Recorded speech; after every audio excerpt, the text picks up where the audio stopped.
Salut à toutes et à tous, c'est Rasta Manga, j'espère que vous allez bien. Pour ma part, je vais vraiment extrêmement bien. Et aujourd'hui, on se retrouve pour la vidéo Mes lectures manga numéro 21. Sur ce, les amis, bonne vidéo.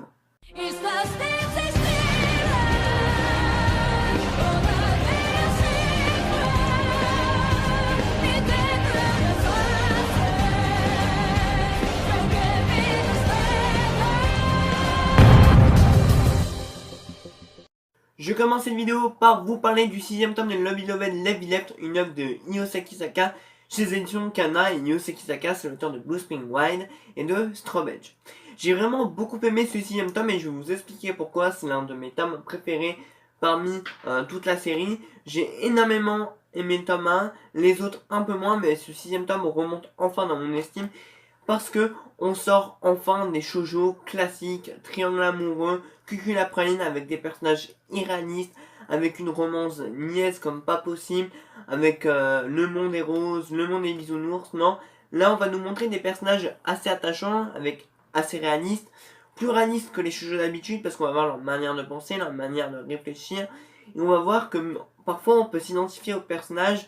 Après, je sais pas si vous avez déjà été en couple et tout ça, mais pour les personnes qui sont en couple, parfois vous vous reconnaîtrez dans certains personnages, surtout quand il y a des personnages qui sont amoureux, ils hésitent à exprimer leurs sentiments, ou parfois ils disent maladroitement, et après il y a des retournements de situation.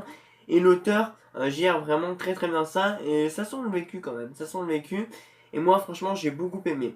La relation entre nos protagonistes principaux avance enfin, ça fait 5 tomes qui se tournent autour. Qui tournait autour du pot sans arrêt en train de se dire oui tu me plais toi aussi, mais ça aboutissait à rien. Et puis par exemple Yuna s'est pris un râteau, et puis Ryu après l'a regretté, et puis là c'est inversement. Mais là petit à petit les deux ils commencent à se rapprocher de plus en plus, donc j'espère que ça va concrétiser quelque chose et qu'ils vont pas faire oh non bah finalement ils vont pas se mettre ensemble, parce qu'il va y avoir un connard qui va se mettre en plein milieu d'eux. Donc j'espère que ça va pas se passer comme ça. Mais en tout cas, l'intrigue est très bonne. On a des très bons rebondissements. La lecture est prenante, ça c'est vraiment très vite. Les dessins de Iyosaki Saka sont toujours aussi sympathiques malgré les backgrounds qui ne sont pas du tout remplis, mais c'est un choix de l'auteur. C'est fait exprès, c'est pour vraiment se focaliser sur les expressions de visage des personnages. Et personnellement, j'ai beaucoup aimé ce 6ème tome. C'est un très bon manga. Et pour ma part, c'est un coup de cœur. Et je vous conseille d'ailleurs les autres mangas de l'auteur. J'enchaîne cette vidéo avec le 8ème tome de Deathstream, une œuvre de Tutaki Takawa, ancien dessinateur de Hentai, et de Mikoto Yamaguchi, auteur de Scumbag Loser et de Friends Game. Le manga est chez les éditions Delcourt Tonkam. J'ai beaucoup apprécié ce 8ème tome, il s'est passé vraiment beaucoup de choses. On a la conclusion d'un arc, ça y est, ils vont enfin sortir de cette putain d'école, et ils étaient face à des deathtubers professionnels, avec des personnages totalement tout pétés, tous niqués les uns les autres. L'auteur se lâche, mais j'ai l'impression que l'auteur il met tous ses fantasmes dedans, il met tout ce qu'il a dans sa tête, tout ce qui est bizarre, tout ce qui est sanglant, tout ce qui est malsain, toutes ces idées bizarres, il les met dans son manga, il croit trop que c'est un putain de porno, mais il faut un peu qu'il se calme quand même, parce que ça gâche un petit truc du manga. Parce que il y a des très bonnes choses, mais il y a quelque chose qui me dérange, c'est la dose de Eishi qui est complètement exagérée. Il y a du Eishi parfois qui n'est pas besoin nécessaire, surtout dans le combat, et ils arrivent même à en rajouter un moment. Un moment, on voit Mei Mashiro, qui est l'une des protagonistes principales du manga, qui déglingue une meuf. À un moment, elle lui pisse dans la bouche, donc forcément, on va voir les seins de la meuf par terre. On va voir la culotte et une petite partie des parties intimes de Mei Mashiro, et on va voir également son urine. Donc je trouve que parfois l'auteur se lâche un peu trop et qu'il devrait se mettre des limites à son manga pour pas que ça devienne trop gênant, trop forçant non plus. Mais en plus je sais que ça gêne énormément de personnes, ça bloque énormément de personnes. Mais bon, après c'est soit on n'aime pas. Personnellement ça me gêne pas trop personnellement, mais je préférerais que l'auteur fasse des limites. Aussi, encore une fois, un très bon point positif, je le retiens encore une fois, c'est la critique de la société en nous montrant la violence de l'homme. Qu'est-ce que l'homme ferait pour l'argent? On a une toute petite référence sur YouTube à un moment, je vais pas vous montrer ce que c'est parce que je vais vous spoiler. Mais on a surtout une grosse référence au Darknet qui est un site de partage également. C'est l'internet caché où il y a des choses vraiment extrêmement violentes, aussi violentes que Deathstream, mais n'y allez pas parce que c'est illégal.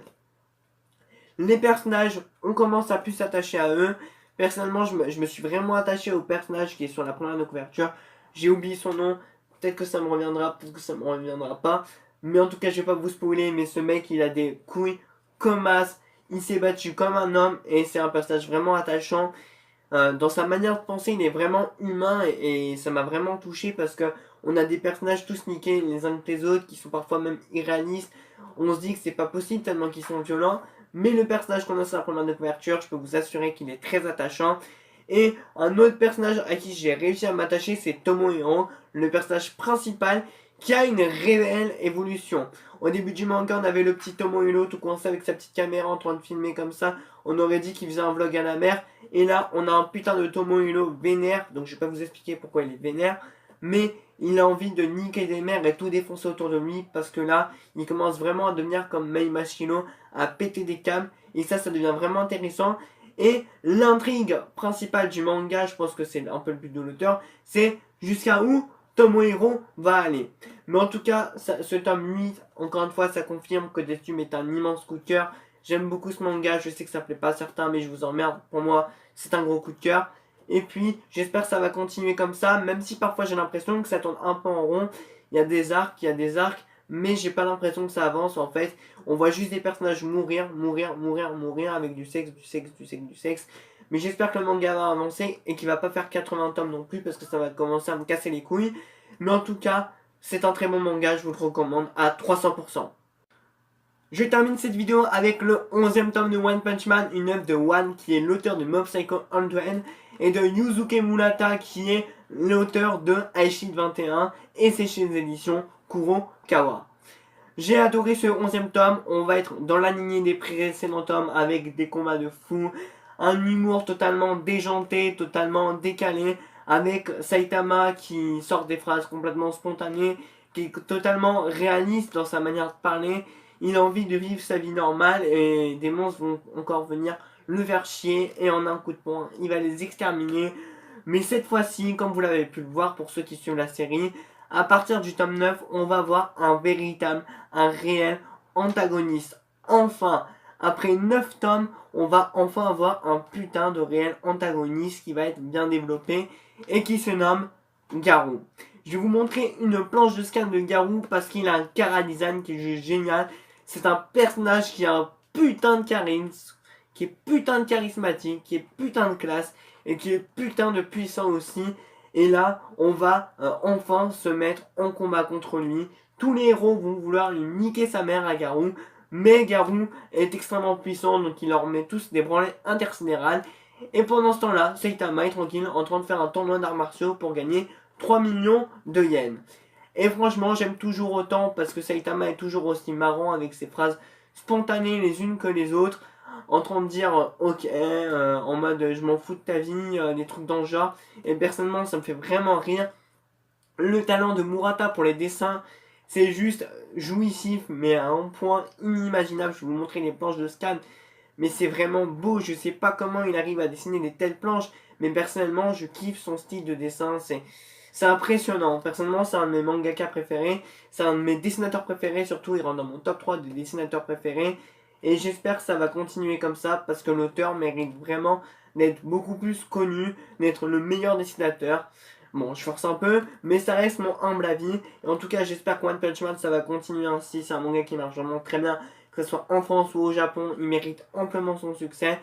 Et j'espère que l'histoire va avancer. J'espère que Saitama va aussi avoir un développement. Parce que Saitama, depuis le début du manga, il est comme ça. Il n'y a aucune évolution. Et j'espère vraiment, mais vraiment que ça va évoluer. Mais en tout cas, tous les personnages sont hyper charismatiques, ont un super chara-design, ils sont tous mis en avant, et même des personnages random secondaires sont bien développés, et ça c'est un très bon point. Et en tout cas, j'aime énormément One Punch Man, ça fait partie d'un de mes mangas préférés, et donc ça c'est un peu une critique des shonen avec un anti-héros, donc c'est un manga que je vais vous recommander à 5 millions %. Voilà les amis, c'est la fin de cette vidéo, j'espère vraiment qu'elle vous aura plu. Avant de terminer cette vidéo, je voulais juste vous dire que j'annonce une vidéo, j'appelle mes abonnés, donc n'hésitez pas à me donner votre numéro de téléphone sur les réseaux sociaux. Tout sera en barre de description. Mon Instagram c'est rastor-manga. Mon Snapchat c'est Rastor-manga. Mon Twitter c'est Rastor Manga. Et ma page Facebook c'est Rastor Manga. J'espère que vous serez nombreux à participer. J'ai déjà pas mal de numéros à appeler. Mais j'espère en avoir beaucoup parce que ça permettra de encore maintenir le lien que j'ai avec ma communauté. Parce que je vous aime beaucoup les amis. Si cette vidéo vous aura plu, n'hésitez pas à la commenter, à me dire ce que vous avez pensé. S'il vous plaît les amis, c'est vraiment très important. Et je lis tous vos commentaires, j'y réponds à tous. Et ça me fait plaisir de vous parler en commentaire. Et n'hésitez pas à me dire si vous avez lu un des 3 mangas que j'ai présentés, à me dire votre avis. Ou si vous comptez en commencer un ou plusieurs parmi ceux que j'ai présentés. N'hésitez pas à lâcher un gros like à la vidéo, ça me fera également extrêmement plaisir. À partager la vidéo. Et si ce n'est pas fait, et si vous êtes nouveau sur la chaîne, à vous abonner, ça me fera également super plaisir.